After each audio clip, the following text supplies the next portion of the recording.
Yo les decía ayer que los quiteños y los ecuatorianos en esta semana hemos visto con mucha decepción, preocupación y miedo cómo el repunte de la inseguridad demuestra que em, nuestras madres, nuestras hermanas, nuestras hijas, las mujeres de nuestro entorno, nuestras compañeras de trabajo, etcétera, no están seguras en este país.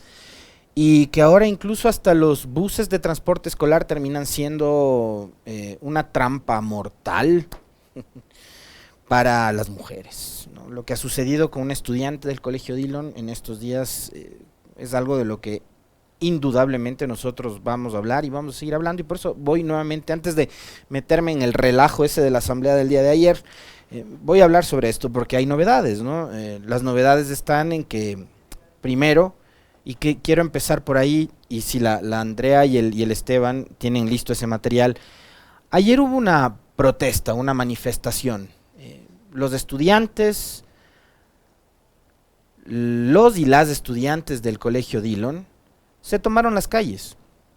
Lo hicieron de manera pacífica y a pesar de que se trata, en este caso, el reclamo, la manifestación, la marcha, la protesta, sus gritos, eh, denunciando un caso horrible, execrable, porque estamos hablando de una violación a una de sus compañeras, lo hicieron de manera pacífica, lo hicieron con mensajes que son muy potentes, lo hicieron con globos, con colores, eh, lo hicieron de una manera en la que muchísimos ecuatorianos que a los que leí ayer que replicaban los videos, las fotos de esta manifestación que llegó hasta los exteriores del Ministerio de Educación, decían sentirse orgullosos de estos chicos. Y de verdad que lo que hicieron ayer los compañeros de la estudiante que fue violada en una de las unidades de transporte del Colegio Dillon nos dieron una lección.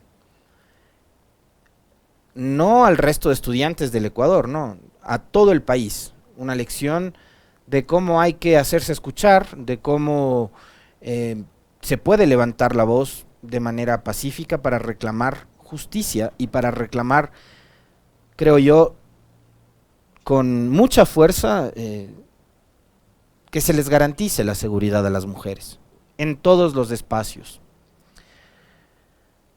Yo les decía ayer a esta joven estudiante, ¿le quedarán algo de ganas después de lo que ha tenido que soportar de subirse a una unidad de transporte para regresar al colegio? Yo les decía y mencionaba eso también ayer, pongámonos por 10 segundos en los zapatos de la víctima o en los zapatos de su familia, para entender que es por todo lo que ellos están pasando en este momento, ¿no? Pero yo creo que todo ese dolor, el sufrimiento, la preocupación, la bronca, la ira, de alguna manera y en algo se pudo haber contenido y controlado el día de ayer, y creo que también da esperanzas para la propia familia y para la víctima haber visto esa manifestación de reclamo por justicia, por seguridad, pero también de apoyo y de respaldo a la compañera de todos ellos. Que sean los jóvenes quienes levanten la voz y protesten por cosas como las que estamos viviendo hoy en día y por cosas que han terminado afectando a una de sus compañeras, de una persona que seguramente para muchos de los chicos, de los jóvenes que salieron ayer a protestar era muy cercana. El mensaje hace que sea cada vez más potente, ¿no? Yo también, como los tuiteros del día de ayer, me siento identificado primero con todos estos jóvenes que ayer salieron a reclamar, y cómo no decirlo también, uno se siente orgulloso, ¿no? De ver que la juventud está empezando también a generar este tipo de pronunciamientos de la manera adecuada, de la manera adecuada. Lo importante sería que estos jóvenes sean escuchados, y que una vez que sean escuchados, que sus demandas no solo sean escuchadas, sino que sean acogidas, y que a partir de esas demandas el Estado tome decisiones y brinde no solo a las mujeres, no solo a las estudiantes, no solo a las jóvenes, sino a los 18 millones de ecuatorianos, nos brinde seguridad. Obviamente aquí estamos hablando de un caso focalizado, ¿no? de una manifestación estudiantil a partir de un acto asqueroso como es el de la violación de este estudiante en el colegio Dillon. Consecuencias inmediatas, ayer lo ha dado a conocer la ministra de Educación, María Bowen. La rectora del colegio Dillon ha renunciado y el Ministerio de Educación dice que hubo negligencia en el caso del estudiante que fue violada y atacada. El Ministerio de Educación solicitó la renuncia a la rectora del colegio, institución a la que pertenece un estudiante que denunció haber sido víctima de violación en un transporte escolar. Esta solicitud fue aceptada, indicó María Brown, ministra de Educación, la noche de este martes. La petición se la hizo después de verificar que hubo negligencias en el protocolo de atención al estudiante víctima de violación. La ministra señaló que entre estas negligencias están que no se brindó el acompañamiento psicológico y socioemocional al estudiante, no se brindó el acompañamiento a los familiares para poner la denuncia, se privilegió la imagen de la institución por sobre el estudiante, lo cual resulta realmente una soberana estupidez. Las autoridades se concentraron en indicar que debían responder los estudiantes si les hacían preguntas respecto de su compañera. Se quiso sancionar a los alumnos que la mañana de este martes salieron a protestar en respaldo a su compañera.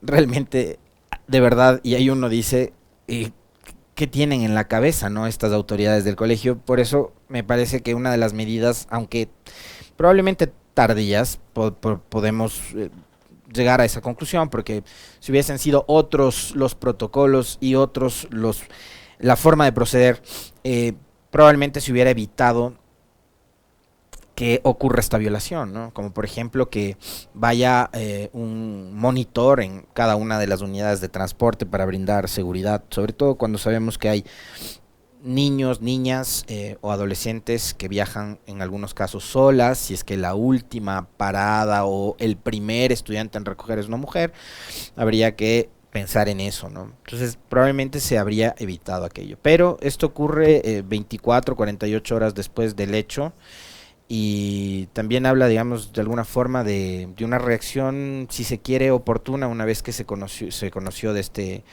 lamentable acontecimiento, ¿no? En fin, yo no quería dejar pasar la oportunidad para referirme a eso, sobre todo a lo que ha provocado en un país que cada vez va perdiendo las esperanzas.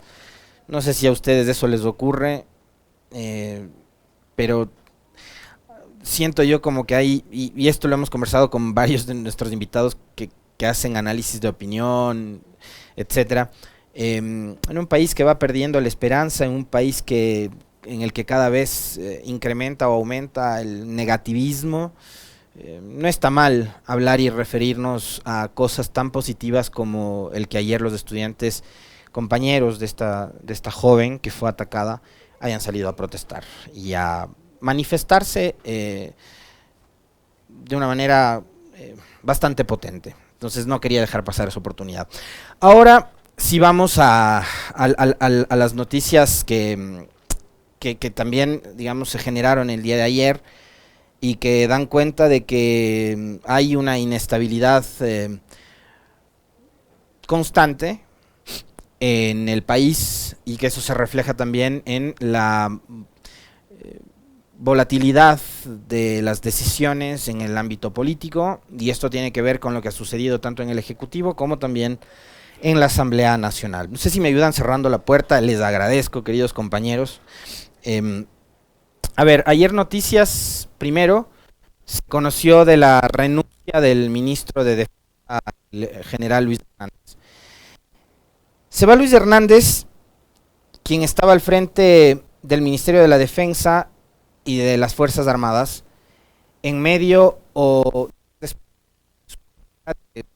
conociéramos además del escándalo de Don Nata, personaje que aparentemente era muy cercano a las Fuerzas Armadas y además era militar retirado, ¿no? Quien además se paseaba por las instalaciones del Ministerio de Defensa. Y yo les contaba a ustedes que en mis experiencias como periodista, como reportero de calle, estuve en varias ocasiones en La Recoleta haciendo cobertura, cuando trabajaba en varios canales de televisión, E ingresar al Ministerio de Defensa no es tan sencillo. Primero porque en las zonas aledañas no hay siquiera donde parquear, ¿no? Entonces nos tocaba dejar el vehículo del canal a 3 cuadras, creo, de la zona esta del ministerio.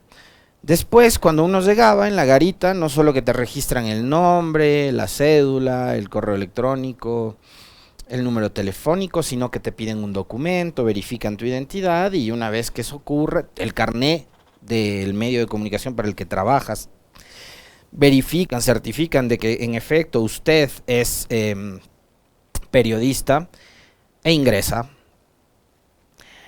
Pero Don Nasa ha sabido entrar como que si fuera dueño de casa, ¿no? Entonces, de pronto el hombre ingresa e ingresa con un camión lleno de plata y acompañado de otros sujetos a los que sí les detienen, pero coincidencia, a Don Nasa no le detienen. Y días después Don Nasa aparece sin vida, con señales de tortura y asesinado en una parroquia aledaña.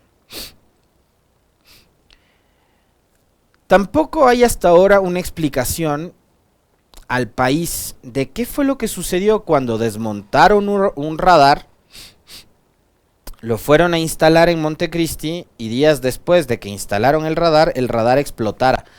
Recordar también, a veces los ecuatorianos nos caracterizamos por tener memoria de corto plazo, por eso es que elegimos a quienes ya nos gobernaron y ahora nos están dando otra vez en la cabeza, ¿no? Entonces nos olvidamos de esos episodios del pasado.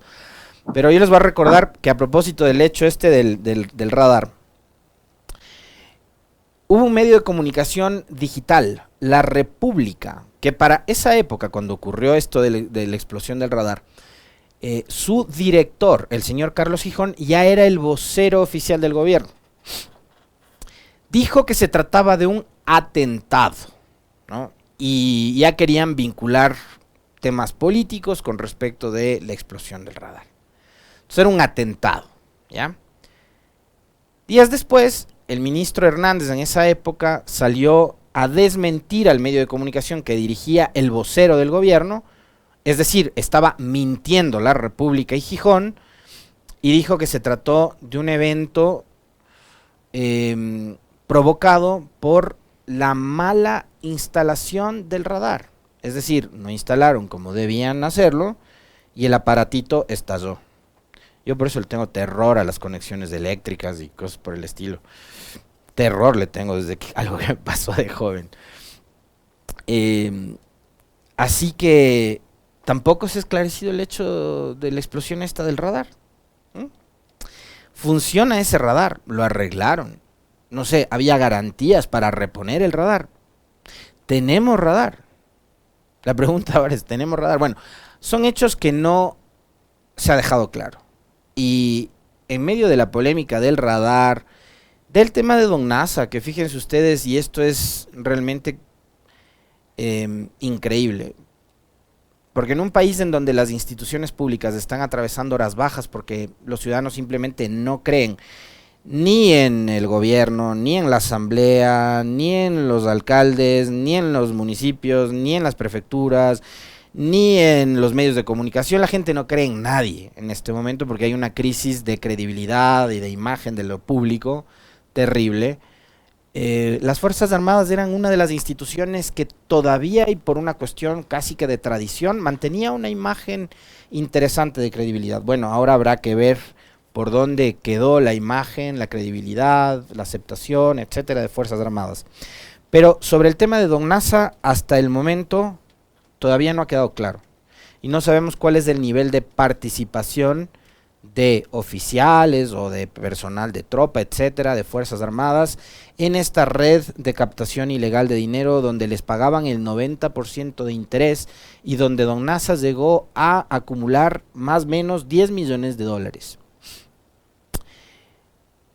Ha sido designado ya Luis Lara, por ahí tenía la Andre también el decreto ejecutivo mediante el cual el presidente de la República ha decidido encargar el Ministerio de Defensa a Luis Lara.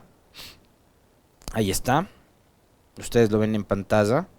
Una vez que se aceptó la renuncia de Hernández, se designa Luis Lara. Yo no me voy a meter a analizar el pasado de Lara, ya sabemos que fue el uno de los comandantes en la época de octubre del 19, todo eso ya se dijo ayer en redes sociales.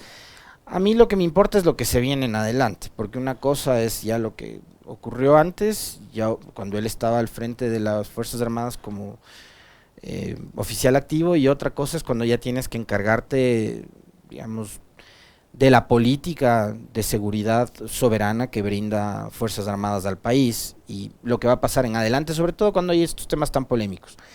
Y ojalá el nuevo ministro no llegue con la consigna de tapar lo del escándalo de Don Nasa. Ojalá la consigna no sea: pongo a uno de sus propias filas para que solape y tape todo lo que aparentemente hay detrás de la captación ilegal de dinero, donde por las cosas que se ha visto estarían involucrados no solo militares, sino también policías. Ya vieron el video ese y lo del famoso grupito este Renacer y no sé qué. Este país y los ciudadanos de este país exigen y exigimos transparencia. Entonces, ojalá y no sea que llegue con la consigna de solapar los temas relacionados con estos eventos que yo les cito, ¿no? Si hay oficiales que están metidos en esto, y si tienen que caer, pues que caigan. Se habló hoy mucho sobre la depuración de instituciones que para los propios uniformados son sagradas. Ellos dicen, Fuerzas Armadas son sagradas, la Policía Nacional sagrada. Bueno, si es tan sagrada su institución, depúrenla. Y si tienen que sacar, sean generales, coroneles, mayores, capitanes, tenientes o personal de tropa, tienen que sacarlos, sáquenlos. Y depuren la institución y devuélvanle la credibilidad que antes tenían en los ciudadanos. 7:25. Antes de que se nos termine el tiempo, porque ya se nos va acabando, cuéntenos, profe, ¿cuál fue el relajo que ocurrió ayer en la Asamblea Nacional? La Comisión Multipartidista tiene 35 días para investigar a Guadalupe Llori. Con su presidencia pelada, el Pleno Legislativo aprobó con 81 votos la conformación de una comisión multipartidista ad hoc que investigará a Guadalupe Llori por supuesto incumplimiento de funciones. Peter Calo de Pachacuti, Pamela Aguirre de UNES, Pedro Zapata del Partido Social Cristiano, Lucía Plasencia de la Izquierda Democrática y John Vinuesa de los Independientes fueron los designados para conformar esta comisión que tendrá 35 días para emitir un informe. Una vez presentado el documento, la presidenta de la Asamblea tiene 3 días para poner en conocimiento del Pleno dicho informe.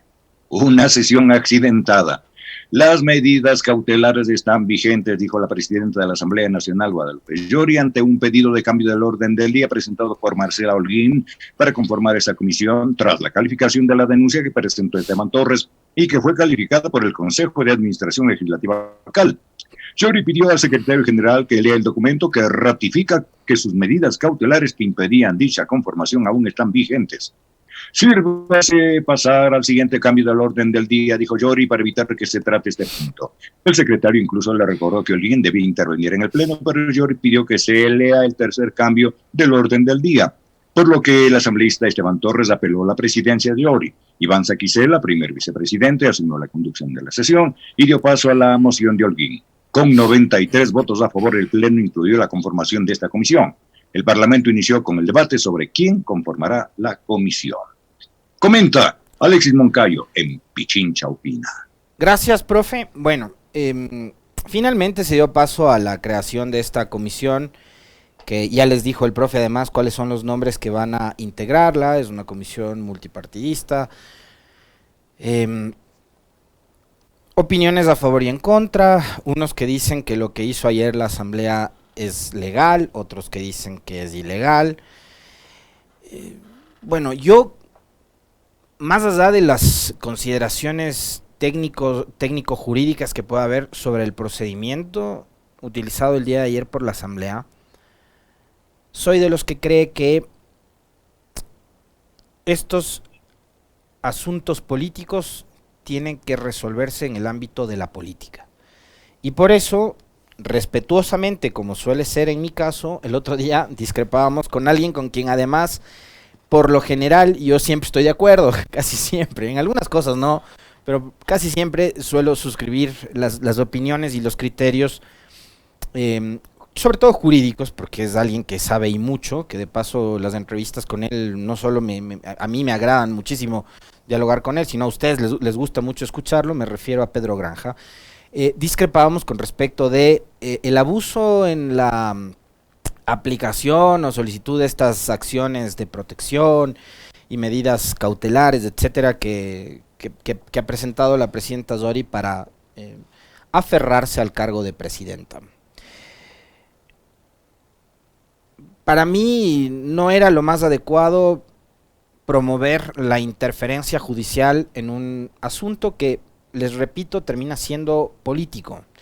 Y así como la señora Zori llegó a la presidencia de la Asamblea con votos conseguidos por el gobierno, por cierto, ¿no? Y la presidencia de Zori, nefasta, mala, vergonzosa, algunos momentos hasta ridícula, ya vamos a ver el último episodio de ayer, tienen que hacerse cargo quienes la pusieron ahí, y quienes la pusieron ahí fueron los señores de Creo.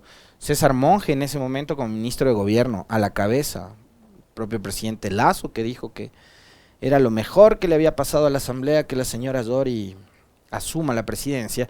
Y claro, después la señora Zori públicamente agradeciéndole a Lasso por la designación, como que si fuera una cuestión de que el presidente de la República impone al titular del primer poder del Estado, una cosa de locos, pero eso pasó en el Ecuador. Entonces, yo quiero que conmigo ustedes vean la intervención de ayer de la señora Zori, que yo decía de forma coloquial, como suelo conversar aquí con ustedes, lo mismo hago en el Twitter, ¿no? Y ayer decía que la señora Zori ha manejado la Asamblea como si fuera una hacienda o un terreno de su propiedad, o como un conductor de un camión viejo sin frenos y en estado etílico.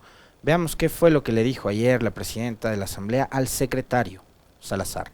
Determina se llevarán adelante el tratamiento de los cambios del orden del día. Existe una tercera solicitud. Con su autorización, señora presidenta, es mi deber legal poner en su conocimiento que, según dispone el artículo 129 de la Ley Orgánica de la Función Legislativa, el procedimiento parlamentario dicta que se le debe dar la palabra a la asambleísta que solicitó el cambio del orden del día.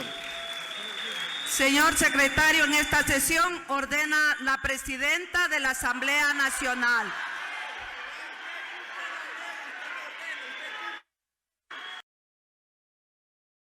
Le estaba diciendo, presidenta, hay un procedimiento legislativo para las sesiones. Hay un librito que se llama Ley Orgánica de la Función Legislativa, que es la que nos dice a los legisladores y a todo el personal que actúa y participa en las sesiones cómo tenemos que proceder, y yo voy a hacer lo que dice la ley, es lo que dice el secretario Salazar. La presidenta Zori le dice que en las sesiones del pleno de la Asamblea manda ella. Como que si fuese, insisto, una hacienda de su propiedad.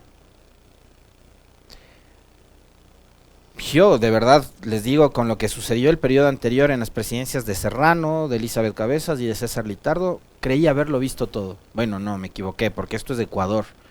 Y uno en Ecuador puede sorprenderse todos los días con cosas iguales o peores a las que ya hemos visto en episodios del pasado.